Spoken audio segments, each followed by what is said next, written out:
रात के ठीक 2 बजे आदित्य उठा पानी पीने के लिए। किचन की लाइट बिना जलाए ही वो अंदर गया। उसने देखा कि सामने सिंक के पास कोई खड़ा है। लाल कपड़े, खुले बाल, पीठ उसकी तरफ। उसने कांपते हुए कहा, संजना। जैसे ही उसने गर्दन घुमाई, वो संजना थी, उसकी मरी हुई बीवी। आज सुबह ही उसका अंतिम संस्कार हुआ था। यह पहली बार था जब आदित्य को समझ आया कि मृत्यु का मतलब ये नहीं कि कोई चला गया। कुछ लोग रुक जाते हैं क्योंकि मोह उन्हें बांध लेता है। स्थान देवगढ़, एक छोटा लेकिन शांति पहाड़ी कस्बा, जहां हर आवाज जंगलों में गूंजती है। देवगढ़ में पोस्टिंग के 2 साल बाद आदित्य मिश्रा की मुलाकात स्कूल की अध्यापिका संजना रावत से हुई। शुरुआत में बस कैजुअल बातें हुई, लेकिन धीरे धीरे उनकी मुलाकातें गहरी होती गई। कभी स्कूल मीटिंग्स, कभी टीचर्स एसोसिएशन की चाय पर चर्चा, और फिर वो चर्चाएं लंबी शामों में बदल गई। आदित्य को संजना की आंखों में एक ठहराव दिखता था, और संजना को आदित्य की बातों में वो सम्मान महसूस होता जो हर स्त्री अपने जीवन साथी से चाहती है।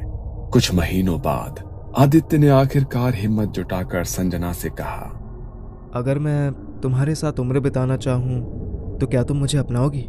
संजना हल्की मुस्कान के साथ बोली, मैं पहले से ही तुम्हें अपना मान रही हूं।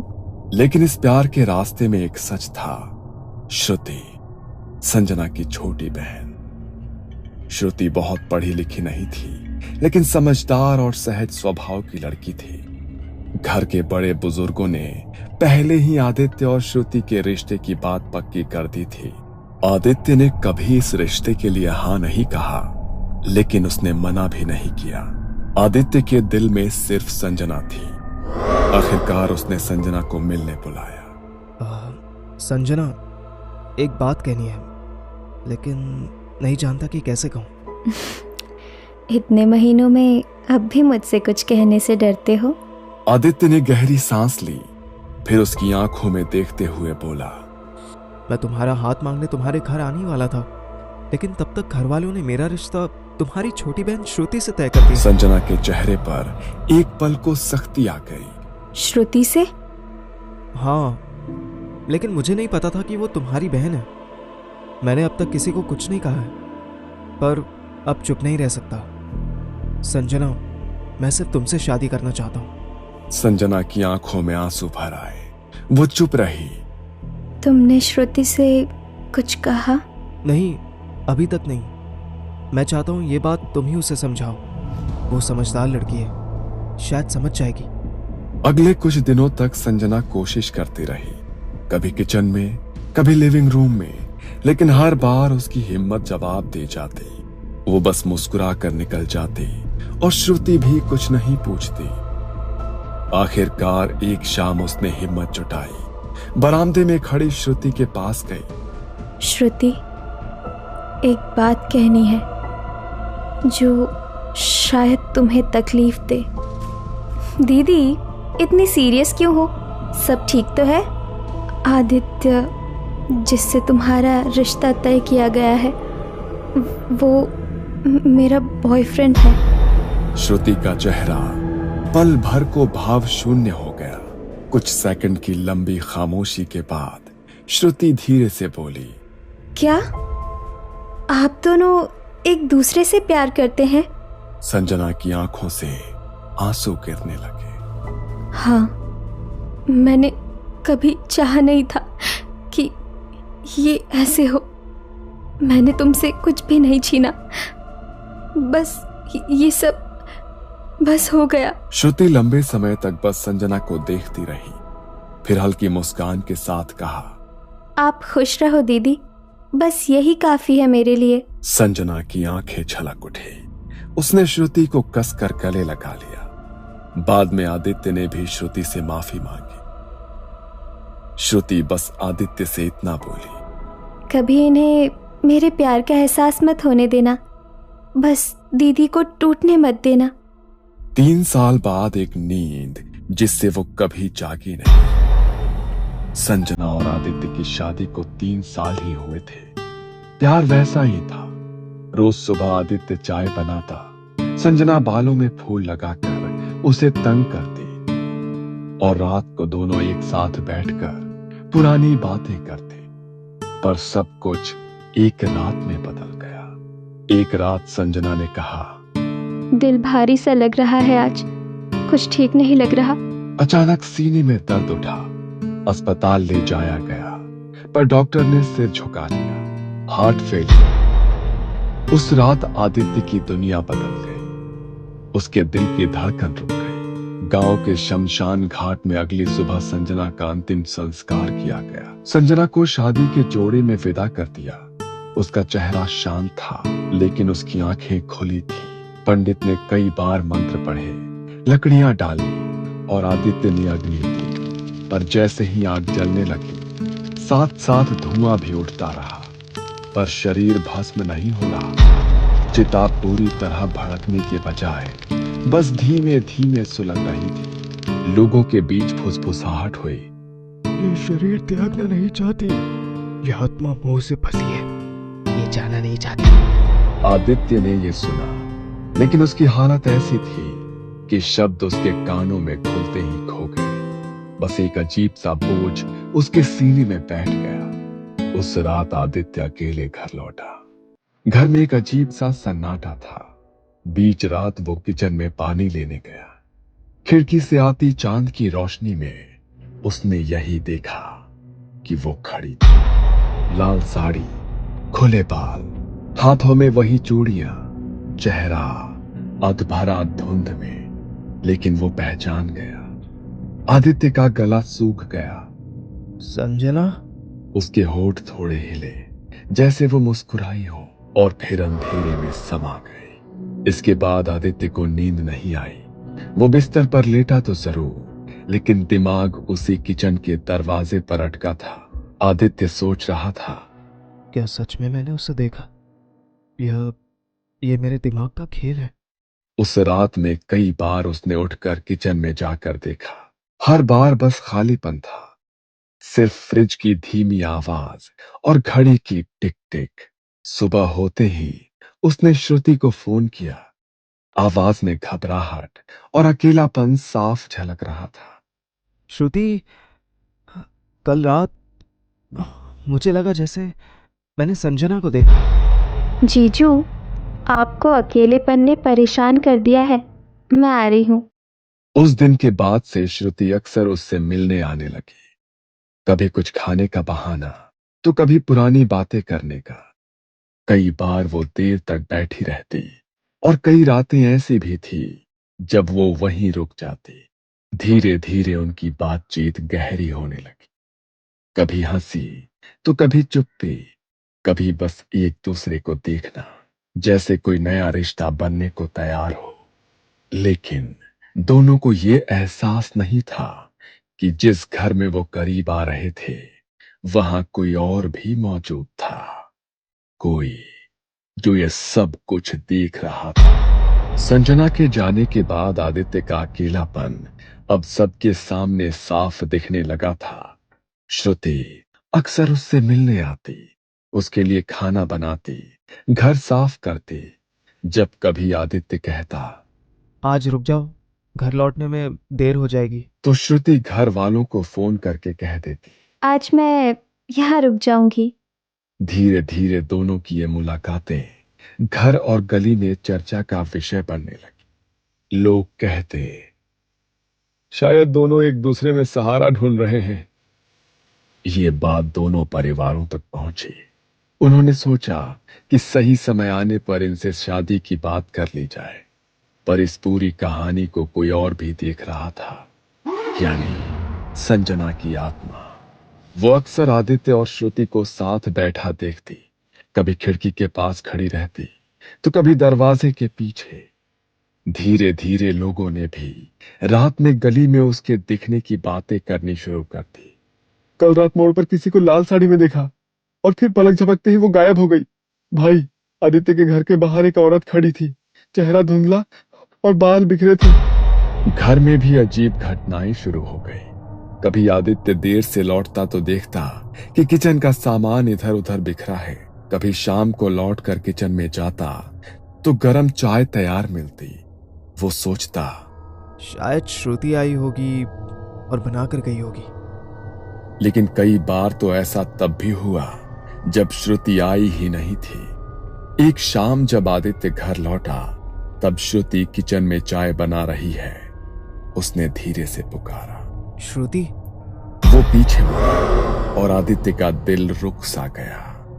वो चेहरा श्रुति का था, लेकिन आंखें, मुस्कान और वो हल्का झुकाव सब संजना का था।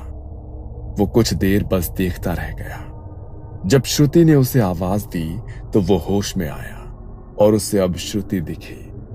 उस रात आदित्य को एहसास हुआ कि संजना सिर्फ बाहर से ही नहीं देख रही, वो श्रुति के अंदर भी आ रही है, कभी कभी पूरी तरह। वो श्रुति के जरिए आदित्य से प्यार करने की कोशिश करती थी, पर श्रुति को इसका कोई अंदाजा नहीं आया था। दिन गुजरते रहे, लेकिन आदित्य का चैन जाता रहा। संजना अब सिर्फ गली के मोड़ पर या किचन में नहीं दिखती थी, वो हर जगह थी। कभी सुबह दफ्तर जाने से पहले वो दाढ़ी बनाते हुए आईने में देखता तो पीछे संजना खड़ी होती। आदित्य पलटता तो पीछे कोई नहीं होता। कभी टीवी देखते हुए कमरे के कोने में लाल साड़ी का किनारा हिलता दिखता। रात को सोते वक्त बिस्तर के पास किसी के बैठने का एहसास, पर आंख खोलो तो सिर्फ अंधेरा। और सबसे खौफनाक, कभी कभी आधी रात को नींद खुलती तो उसे महसूस होता कि कोई उसके सीने पर बैठा है। ठंडी सांस उसके चेहरे पर आ रही है और फिर धीरे धीरे वो वजन हल्का हो जाता। आदित्य को धीरे धीरे समझ आने लगा कि संजना अब सिर्फ बाहर नहीं है, वो श्रुति के अंदर भी आती है। कभी कभी श्रुति आदित्य से ऐसी बातें करती जो सिर्फ संजना जानती थी। एक शाम आदित्य ने बस यूं ही कहा, वो पुराना लाल दुपट्टा कहाँ है जो तुमने हमारी पहली दिवाली पर पहना था? श्रुति ने बिना सोचे जवाब दिया, अलमारी के ऊपर वाले खाने में रखा है, और उसके साथ वो चांदी की पायल भी है जो तुमने पहली बार खरीदी थी। आदित्य हिल गया। ये बातें तो सिर्फ संजना को पता थी, श्रुति को कैसे पता? और फिर अगले दिन जब उसने फिर उसी बारे में पूछा तो श्रुति ने उलझे चेहरे से कहा, कौन सा दुपट्टा? मुझे याद नहीं। उसकी आंखों में उस वक्त सिर्फ मासूमियत थी। यानी कल रात जो जवाब दे रही थी वो श्रुति नहीं संजना थी? इसी बीच घर वालों ने उनकी शादी की बात पक्की कर दी। सबको लगा कि ये दोनों अब एक दूसरे के बिना रह नहीं सकते। लेकिन शादी की तारीख जैसे जैसे पास आती, अजीब रुकावटें आने लगी। एक बार कार्ड छपते छपते प्रिंटिंग मशीन में आग लग गई। दूसरी बात, पंडित जी अचानक बीमार पड़ गए और मुहूर्त बदलना पड़ा। आखिरकार तमाम बाधाओं के बाद उनकी शादी हो गई। पर शादी के दिन भी जब आदित्य ने फेरे के वक्त श्रुति का हाथ पकड़ा तो उसकी हथेली बर्फ जैसी ठंडी थी। श्रुति ने धीरे से उसकी ओर देखा और होठों पर वही मुस्कान थी, वो मुस्कान जो सिर्फ संजना की थी। शादी के बाद शुरुआती दिनों में सब कुछ ठीक लग रहा था। श्रुति घर के काम संभालने लगी। आदित्य से उतनी ही नरमी और अपनेपन से बात करती जैसे कोई नई दुल्हन करती है। लेकिन आदित्य ने महसूस किया कि उसका सजना संवरना बिल्कुल वैसा ही है जैसा संजना करती थी। वो वही लाल बिंदी लगाती, वही इत्र लगाती जिसकी खुशबू आदित्य पहचानता था, वही साड़ी जो संजना की पसंदीदा थी। पहले आदित्य ने सोचा कि यह महज एक संयोग है, लेकिन जब उसने देखा कि श्रुति किचन में वैसे ही चाय बना रही है, उसी तरीके से जैसे संजना बनाया करती थी, पतीले में पानी डालने से पहले पत्तियां हल्की सी भुनना, तो उसके रोंगटे खड़े हो गए। धीरे धीरे यह एहसास बढ़ने लगा श्रुति की चाल, उसके हाव भाव, उसकी हंसी, सब कुछ संजना की तरह हो चुका था। ऐसा लग रहा था जैसे आदित्य ने दूसरी बार संजना से शादी कर ली हो। लेकिन डर वहीं से शुरू हुआ। रात को जब आदित्य और श्रुति सो जाते तो कई बार आदित्य की नींद एक एहसास से खुलती कि बिस्तर के पास कोई खड़ा है। लाइट जलाने पर बिस्तर खाली होता, लेकिन खिड़की आधी खुली होती और बाहर गली से किसी औरत के पायल की छन छन की आवाज आती। श्रुति अक्सर बिना वजह के घंटों आईने के सामने बैठी रहती। अपनी साड़ी का पल्लू वो बार बार ठीक करती। एक दिन उसी आईने में आदित्य को देखते हुए उसने कहा, अब कोई मुझे तुमसे अलग नहीं कर सकता। आदित्य की नजरें उसके हर हाव भाव पर थी। आज उसने ठान लिया था कि वो सच सामने ले आएगा। संजना। श्रुति के हाथ रुक गए। कुछ पल उसने कुछ नहीं कहा। फिर बहुत धीरे से उसने सिर घुमाया। उसके चेहरे पर हल्की सी मुस्कान थी, वही मुस्कान जो आदित्य सालों पहले देख चुका था। संजना, ये तुम हो ना? श्रुति धीरे धीरे आईने के सामने खड़ी हुई और बिना पलक झपकाए आदित्य की तरफ देखा। मैं कहीं नहीं गई थी आदित्य। तुमने मुझे जलाया जरूर, लेकिन मेरा प्यार मरा नहीं। श्रुति का शरीर क्यों? ये उसका जीवन है, तुम्हारा नहीं। तुमने मुझे चाहा था, मेरी जगह कोई और कैसे ले सकती है? अब ये शरीर मेरा है और तुम भी। तुम पागल हो गई हो। पागल नहीं, तुमसे अलग होने के दर्द ने मुझे जिंदा रखा है आदित्य। लेकिन अब अगर तुम चाहते हो कि मैं श्रुति को ऐसे ही छोड़ दूं, तो तुम्हें मुझे कीमत देनी होगी। कीमत? कैसी कीमत? उसने अजीब और खतरनाक मांगे करना शुरू कर दिया। तुम्हें पवित्र तेल से दिया जलाना होगा और 7 रातों तक उसे कोई ना देखे, बस जलता रहे। उस मंदिर की मूर्ति लाकर दो जहां हमारी पहली मुलाकात हुई थी। और एक रात उसकी आवाज ठंडी और पत्थर जैसी हो गई। एक बलि चाहिए, बकरा नहीं या मुर्गा नहीं, इंसान की। आदित्य डर के मारे कुछ कह नहीं पाता। वो जानता था अगर उसने मना किया तो शायद संजना श्रुति की जान ले लेगी। इसलिए उसने हर मांग पूरी करने की कोशिश की। तेल का बर्तन, मंदिर की मूर्ति, लेकिन हर बार एक मांग पूरी होते ही दूसरी और भी भयानक मांग सामने आ जाती। आदित्य को अब समझ आ गया था कि यह मोहब्बत नहीं, पागलपन था। और अगर उसने कुछ नहीं किया तो वो श्रुति को हमेशा के लिए खो देगा। आदित्य अब टूट चुका था।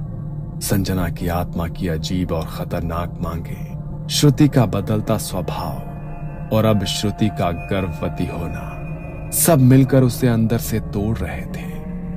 हर रात उसे डर सताता था कि अगर यह आत्मा बच्चे पर भी हक जताने लगी तो क्या होगा। आखिरकार एक रात उसने तय किया कि वो अब चुप नहीं बैठेगी। गांव के बाहर पहाड़ी रास्तों के बीच एक पुराना आश्रम था जहां बाबा सुदर्शन नाथ रहते थे।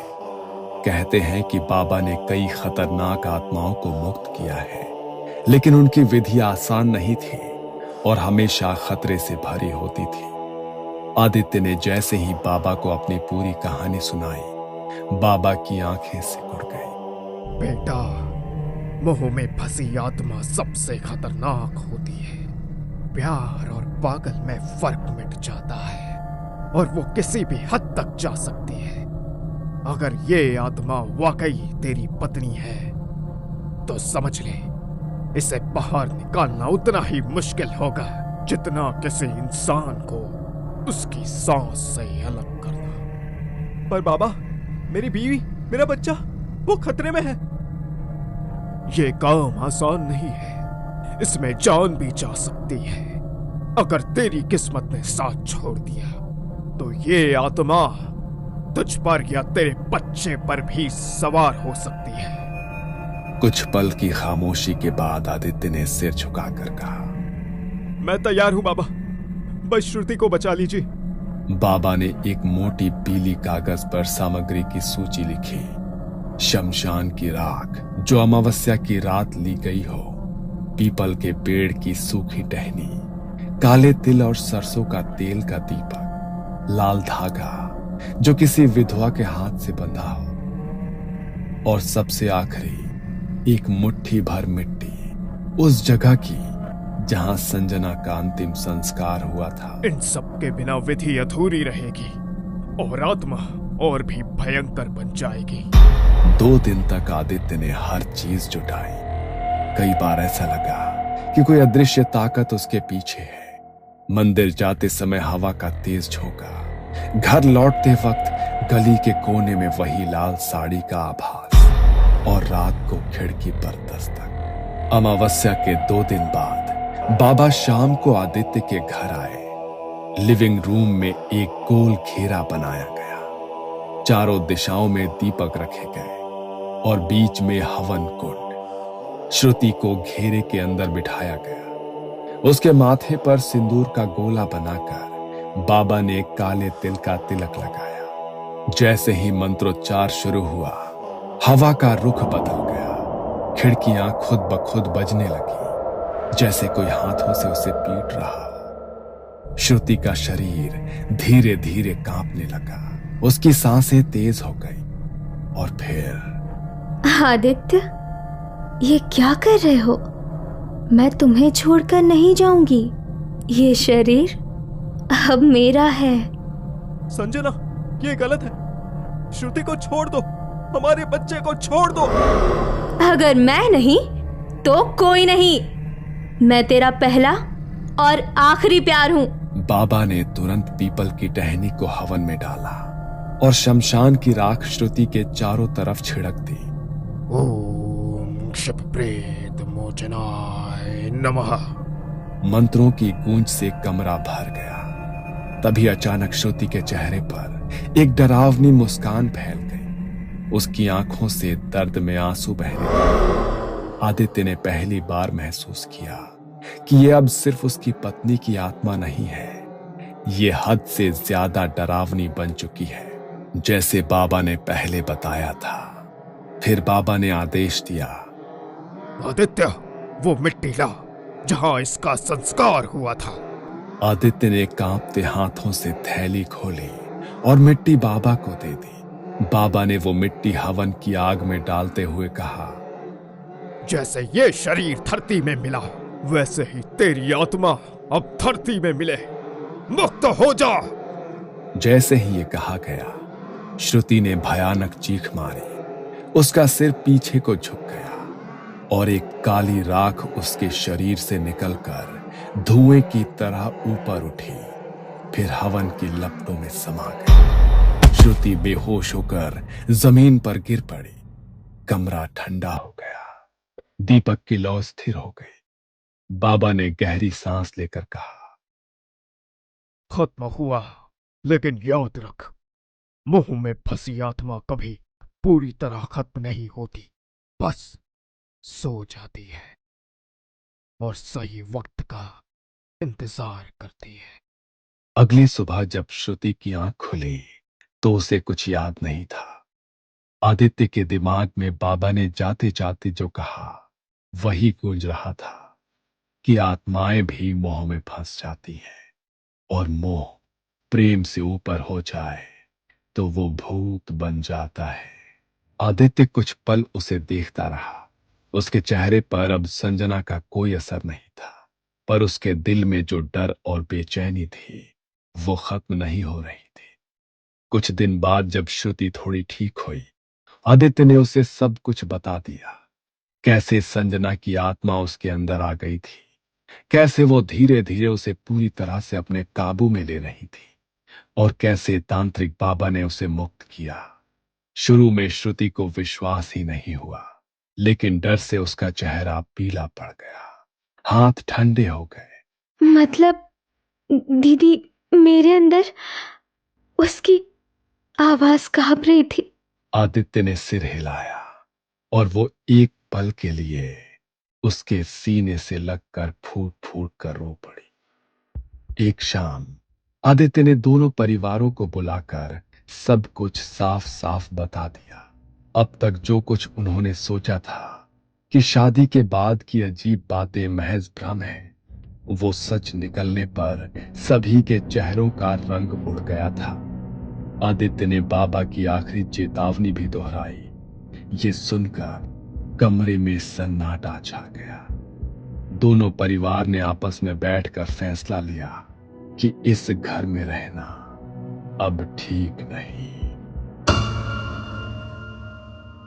ये कहानी आपको अच्छी लगी हो तो हमें सब्सक्राइब करें, हमारा इंस्टाग्राम और फेसबुक पेज जरूर फॉलो करें। अगर आपके पास ऐसी ही कोई कहानी हो तो हमें कमेंट बॉक्स में भेजें। हम कोशिश करेंगे कि अगली एनिमेटेड स्टोरी आपकी होगी।